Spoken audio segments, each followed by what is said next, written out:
ఈరోజు ప్రపంచ అటవీ దినోత్సవం. 1971లో ఐక్యరాజ్య సమితికి చెందినటువంటి FAO food and agriculture organization వారు మార్చి 21ని ప్రపంచ అటవీ దినోత్సవంగా ప్రకటించడం జరిగింది. దీని ముఖ్య ఉద్దేశం అడవుల యొక్క ప్రాముఖ్యత, చెట్ల యొక్క ప్రాముఖ్యత ప్రజలకు తెలియచేయడం దీని ముఖ్య ఉద్దేశం.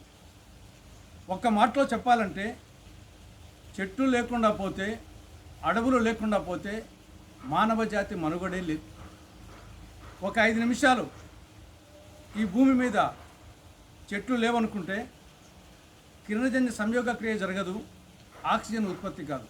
మొత్తం మానవ జాతి అంతా 5 నిమిషాల్లో స్మాష్ అయిపోతుంది. కాబట్టి మానవ జాతి మనుగడకే చెట్లు ఆధారం. మనకు కావలసినటువంటి ప్రాణవాయువును చెట్లు ఉత్పత్తి చేస్తాయి.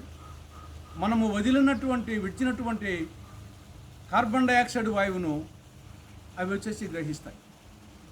మనకు అవసరమైంది మనకి ఇస్తాయి, మనకు అవసరం లేనిది అవి గ్రహిస్తాయి.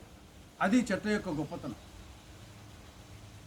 ఈ ఆక్సిజన్ తర్వాత అది ఓజోన్గా మారి పైన ఓజోన్ అనే ఒక పొర ఏర్పాటైంది.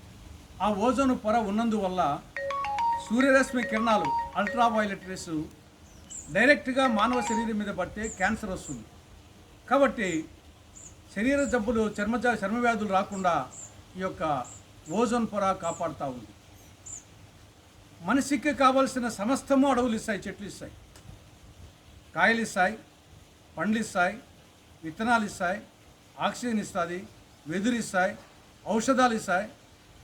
కాబట్టి మానవునికి కావలసిన అన్నిటిని కూడా చెట్లు మనకు ఇస్తాయి. కాబట్టి అటువంటి చెట్లను రక్షించుకోవాల్సిన అవసరం ఎంతైనా ఉంది. మన నాగరికత అంతా, భారతీయ నాగరికత అంతా అడవుల్లోనే పుట్టింది.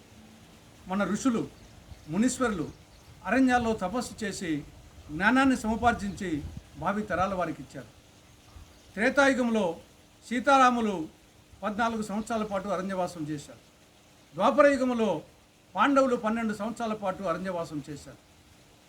కాబట్టి భారతీయ సంస్కృతికి చెట్లకు, అడవులకు ఒక అవినాభావ సంబంధం ఉంది. కాబట్టి చెట్లను రక్షించుకోవడం, నాటడం అనేది మనందరి కర్తవ్యం. మొత్తం భూగోళంలో 33% చెట్లు ఉండాలి, అడవులు ఉండాలి.